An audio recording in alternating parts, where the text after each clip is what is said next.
Welcome to Drift to Sleep.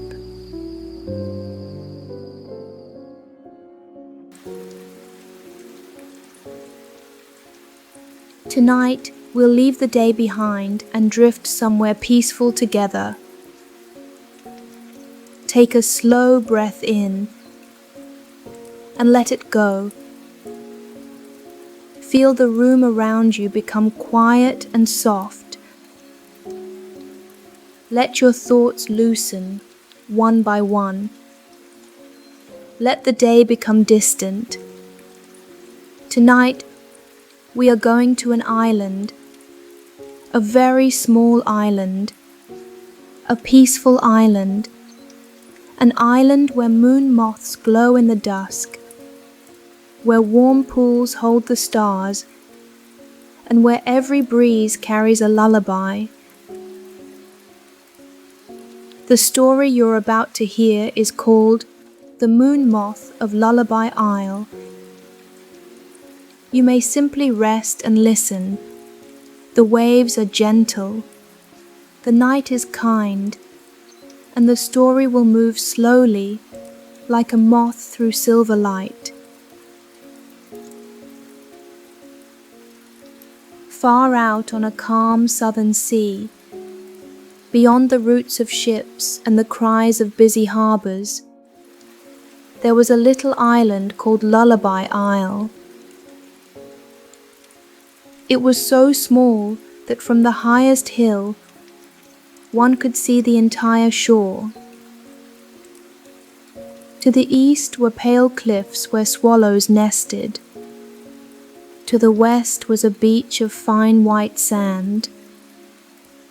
To the south were warm tidal pools, clear as glass. To the north was a grove of wind-shaped olive trees. No humans lived there. No roads crossed it. No bells rang. No carts rattled. No doors opened or closed. The island belonged to gentler rhythms. The tide came in. The tide went out. The sun rose. The moon followed. The grasses bent. The birds slept. And among all these quiet rhythms lived a spirit named Lumi. Lumi was a moon moth spirit. By day they were almost invisible, a pale shimmer resting on leaves or drifting through sunbeams. By night they glowed softly, with wings like folded moonlight, and a body no larger than a fig. Lume had lived on Lullaby Isle for as long as the island had known the moon. They knew every hollow in every tree. They knew every shell path hidden under sand. They knew where the warmest stones waited after sunset. They knew which flowers opened only when the stars appeared. Lume had one special task. Each evening they gathered the island's scattered calm and wove it into a song.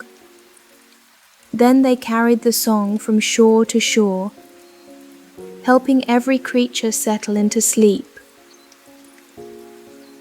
But evening was still far away. Now it was dawn. A soft pearl light touched the sea.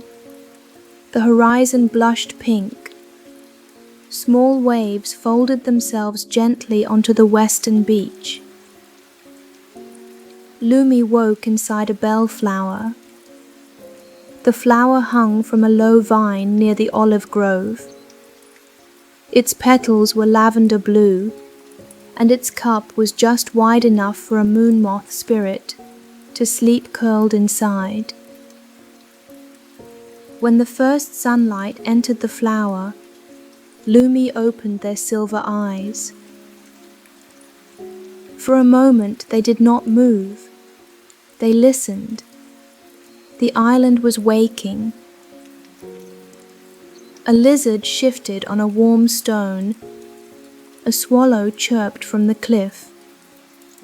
A bee tested its wings inside a blossom. The sea whispered hush, hush, hush along the sand. Lumi stretched all four wings. A little dusting of moon-pale light drifted from them and settled on the flower's petals. "Good morning," Lumi whispered. The bellflower nodded in the faint breeze. Then Lumi rose into the air. They flew slowly at first, still dreamy from sleep. Their wings made no sound. They simply lifted, dipped and carried them into the dawn.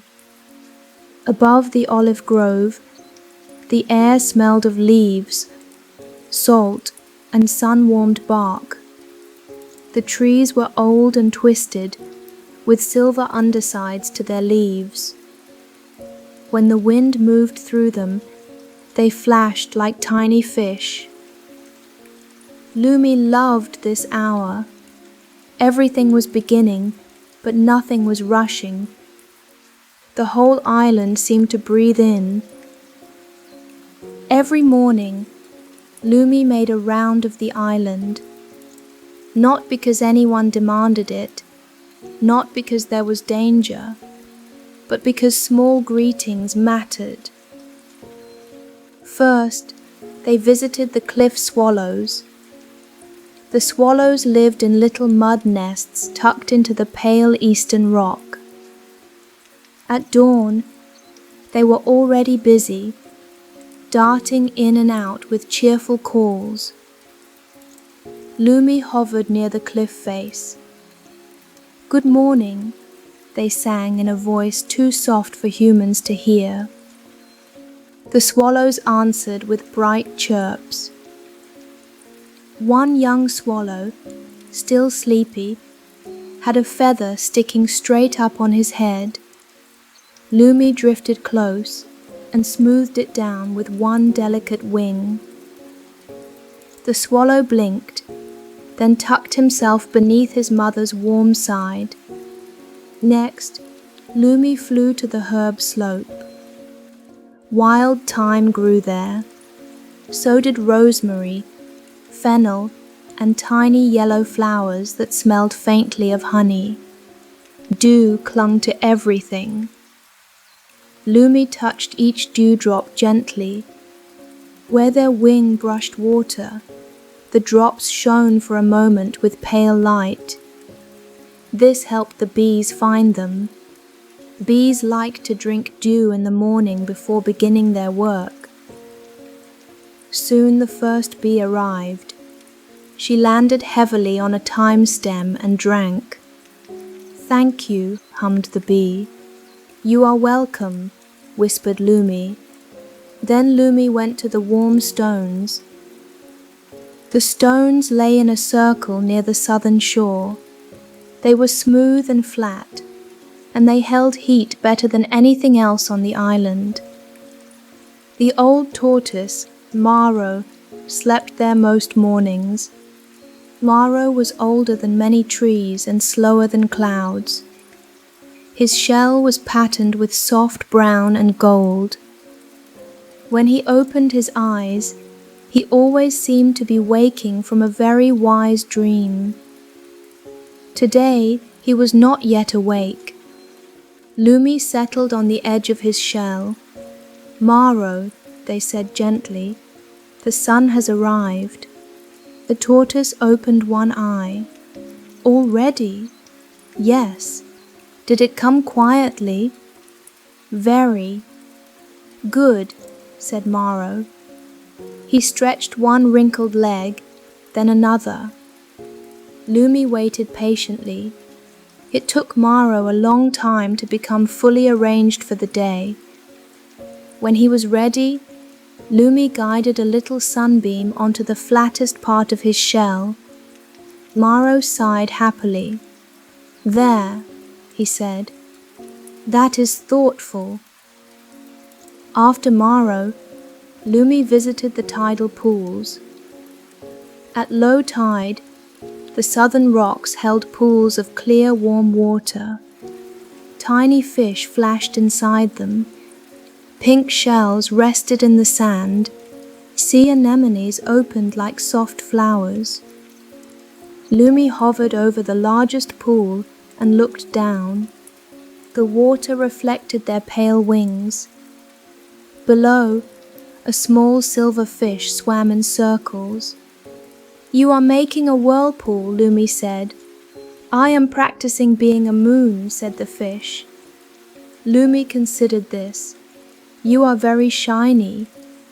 The fish seemed pleased and swam an even rounder circle.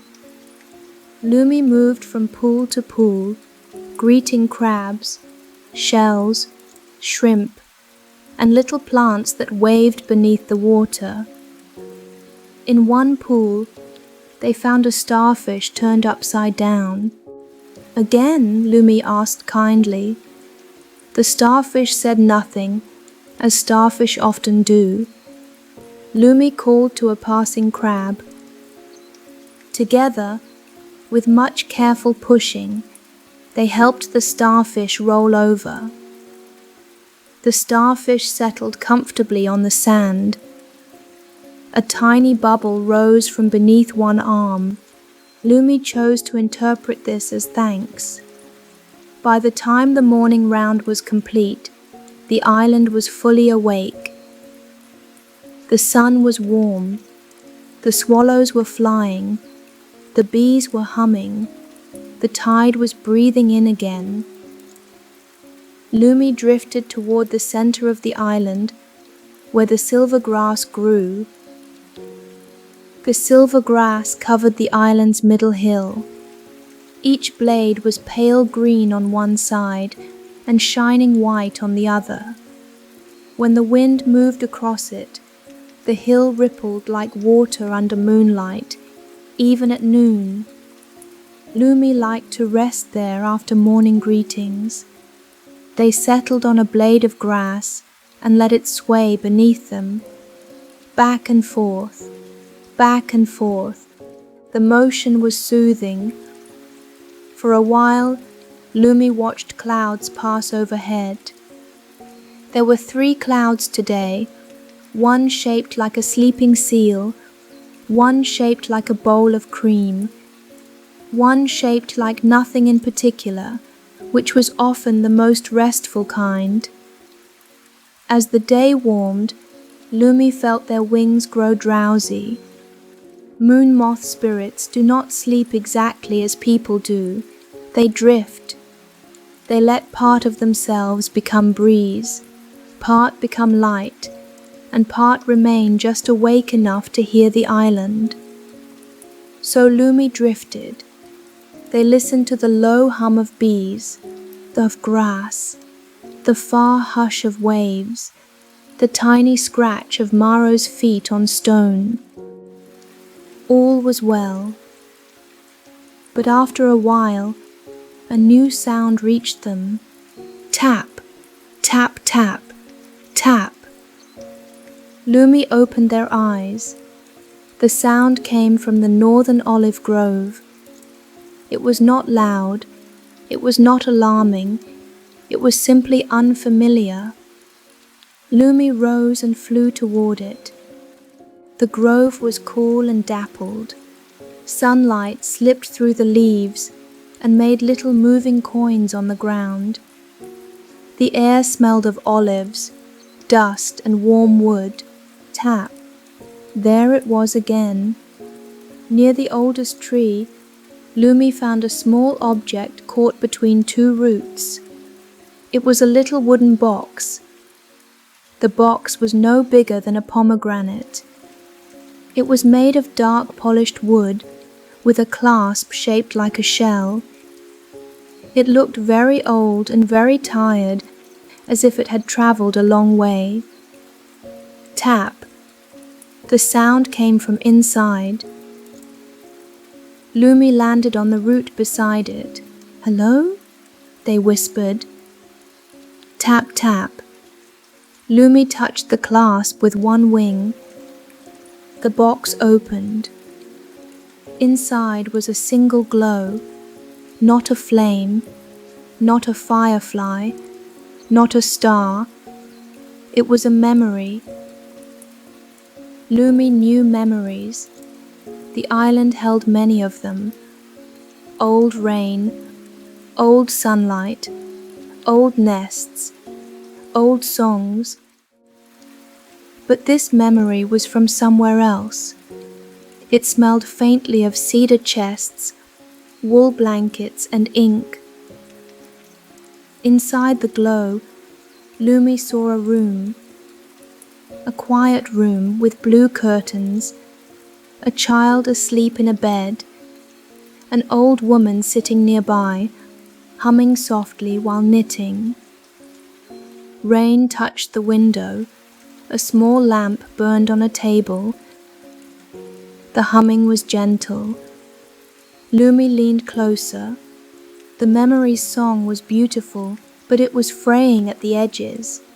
It had travelled far across the sea and became tangled in wind. No wonder you were tapping, Lumi said. You were trying to find where you belong. The memory pulsed softly. Lumi did not know the room. They did not know the child, the old woman, or the rainy window. But they knew what kind of song it was. A bedtime song. A song that wanted to comfort someone. Lumi closed the box. They would help it, but not yet. A travelling memory needed rest before moving on, just like a bird, just like a cloud, just like anyone. Lumi carried the box carefully to the bellflower where they had slept that morning. They placed it inside the cool lavender cup. Rest here, they whispered. Tonight, when the lullaby rises, we will ask the moon where to send you. The box was still. Lumi felt satisfied. Then, because helping a memory was delicate work, they went to find nectar. Near the western beach grew a patch of night-blooming lilies. During the day, the lilies remained closed, their white petals folded like sleeping hands. But Lumi knew that deep inside each flower, a little sweetness waited. They asked politely before sipping. The lilies, who were fond of Lumi, allowed it. The nectar tasted cool and silver, like moonlight mixed with pear. Refreshed, Lumi flew down to the beach. The sand was warm, the tide was halfway in, small waves rolled up and spread thin sheets of water that reflected the sky. On the beach, Lumi found the sandpipers having a meeting. Sandpiper meetings were mostly walking, stopping, peeping and walking again. Lumi landed on a shell and listened respectfully. The matter concerned a blue ribbon of seaweed that had washed ashore and looked, depending on who stood where, either like a river, a snake, or a very long scarf. Lumi suggested it might simply be seaweed. The sandpipers found this answer acceptable and resumed pecking at the sand. A little farther along, Lumi discovered a piece of sea glass. It was smooth, round and pale green. Lumi loved sea glass. It was one of the sea's quiet tricks, turning sharp things soft with time. They picked it up and carried it to a hidden hollow beneath a leaning olive tree. This was Lumi's collection place. Inside the hollow were small treasures gathered over many seasons. A spiral shell, a feather with a blue tip, a pebble shaped like a heart, a dried seed pod that rattled pleasantly, 3 pieces of sea glass, and now a 4th. Lumi placed the green glass beside the others. The hollow glowed faintly. Every object in it held a little calm. This was where Lumi came whenever they needed to remember that nothing beautiful had to be large. After visiting the treasure hollow, Lumi returned to the bellflower. The wooden box was resting where they had left it, but now beside it stood someone, a small figure made of mist and water. She was no taller than Lumi, with hair like falling rain and a dress that shifted between blue and clear. She was a tide pool spirit, one of the quiet ones who rarely left the shore. Her name was Nguyen. I heard the memory tapping, Nguyen said. Do you know where it belongs? Lumi asked. Nguyen shook her transparent head. But the sea carried it close. The sea may remember its direction. Will you help me ask? Nguyen smiled. Together they waited for evening. All afternoon the island softened. The light turned honey gold. The shadows grew long. The bees returned to their hidden places. The swallows flew lower. Maro the tortoise settled beneath a warm stone ledge, already half asleep. At last the first star appeared. The bellflower opened wider. The wooden box gave one quiet tap. It was time. Lumi and Nguyen carried the box to the southern tidal pools. The largest pool was perfectly still. The sky above it was deep blue now, and the first stars trembled in its surface. Nguyen touched the water. Ripples moved outward.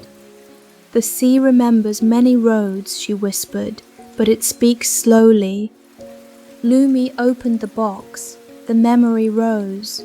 The little room appeared again in the glow.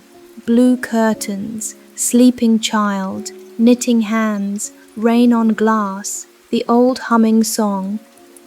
Lumi began to hum with it. Nguyen added the sound of soft water. The pool brightened. In its reflection, the stars shifted. They formed a path across the water, pointing west. The memory pulsed with relief. That way, Lumi said. But not alone, Nguyen added. It is very tired. Lumi knew what to do. They would weave the memory into the island's lullaby for one night. The song would carry it safely across the sea, soft and strong and warm. Before the lullaby could begin, Lumi made the evening round. This was different from the morning round. Morning was for greetings, evening was for settling. Lumi visited the swallows first. The nests were full of sleepy feathers. The young swallow with the once untidy feather was already dreaming. Lumi brushed the cliff wall with one wing, and a soft glow spread over the nests, just enough to keep the night gentle. Then Lumi flew to the herb slope. The bees had gone inside their hidden hive beneath a thyme root. Lumi touched the entrance with a little moon dust. Sleep well, they whispered. The hive hummed once, very low. At the warm stones, Maro opened one eye. Evening already? Yes, said Lumi. Did it arrive quietly? Very. Good, said Maro, and went back to sleep. At the beach, the sandpipers stood on one leg with their heads tucked in. The ribbon of seaweed lay peacefully nearby, no longer causing discussion.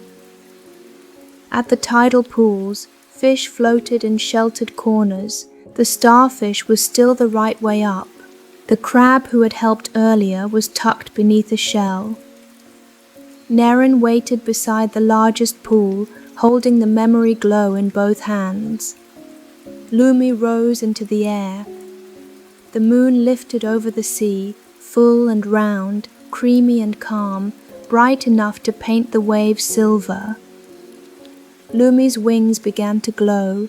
This was the hour they loved most. They flew to the center hill, above the silver grass, and hovered there. The whole island lay around them, quiet and ready. Then Lumi began the lullaby. It had no words. It was made from the sounds of the island, the hush of waves, the sigh of grass, the wing beat of moths, the warm silence of stones, the tiny breath of flowers opening at night. Lumi gathered these sounds and wove them together. The song spread slowly, first through the grass, then through the olive grove, then down to the beach, then up along the cliffs. Every creature heard it. The swallows settled deeper, the bees grew still, the lizards tucked themselves beneath leaves, Maro dreamed of warm centuries, the fish floated quietly in moonlit pools. Nerin lifted the memory into the song. For a moment, the island's lullaby changed. It took in the old woman's humming, it took in the sound of rain on the faraway window, it took in the feeling of a blanket being pulled gently under a child's chin. Lumi's heart grew soft. The memory was not from the island, but the island welcomed it. The song became fuller, warmer. It carried the memory upward into the moonlight. The glow rose over Lullaby Isle. It hovered once, as if giving thanks. Then it drifted west, following the path of stars reflected on the sea. Lumi watched until it became smaller than a firefly, then smaller than a pearl. Then it disappeared into the blue distance. Nerin sighed. "It will arrive," she said. "Yes," Lumi whispered. "It knows the way now." The lullaby continued for a little while longer, not because it had to, because it felt good to finish slowly. Lumi drifted over the island, letting the last notes fall like petals. The night-blooming lilies opened fully, their white faces turned toward the moon, the olive leaves shimmered, the tidal pools held stars in their quiet bowls. Nerin returned to the water, becoming a ripple, then a glimmer, then part of the pool. "Good night," Lumi whispered.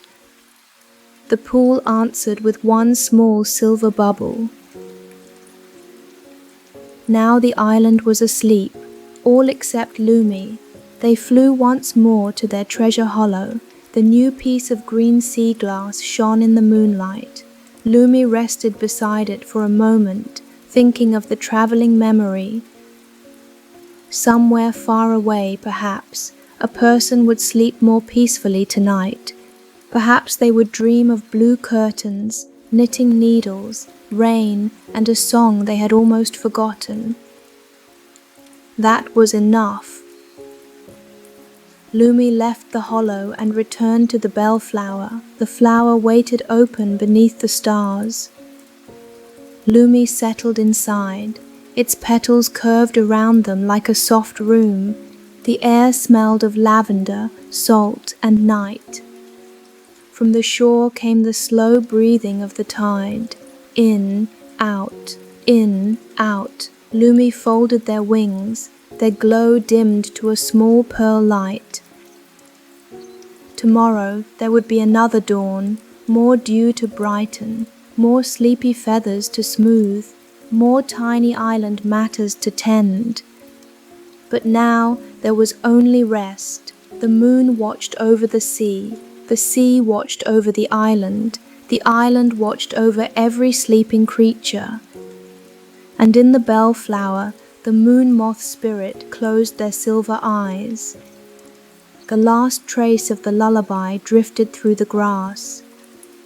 Hush of waves, sigh of leaves, soft moonlight, deep sleep.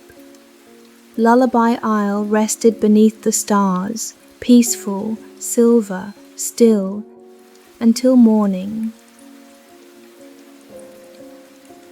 And now our story has come to its quiet end. Lullaby Isle is resting beneath the moon. The tide pools are still. The olive trees are silver in the night. And the little moon moth spirit is curled safely inside the bellflower, with the whole island asleep around them. You do not need to follow the waves any farther now. You do not need to hold on to the story. Just let it become soft. Let the calming music carry you gently from here. Let the moonlight settle over your thoughts. Let your breathing slow with the quiet rhythm of the sea. Thank you for listening to Drift to Sleep. I'm Adele Nguyen, and I'll be back soon with more cozy sleep stories and bedtime stories. For now, let your eyes stay closed. Let your body feel warm and heavy. Let the night stay peaceful around you. Sleep well. Good night.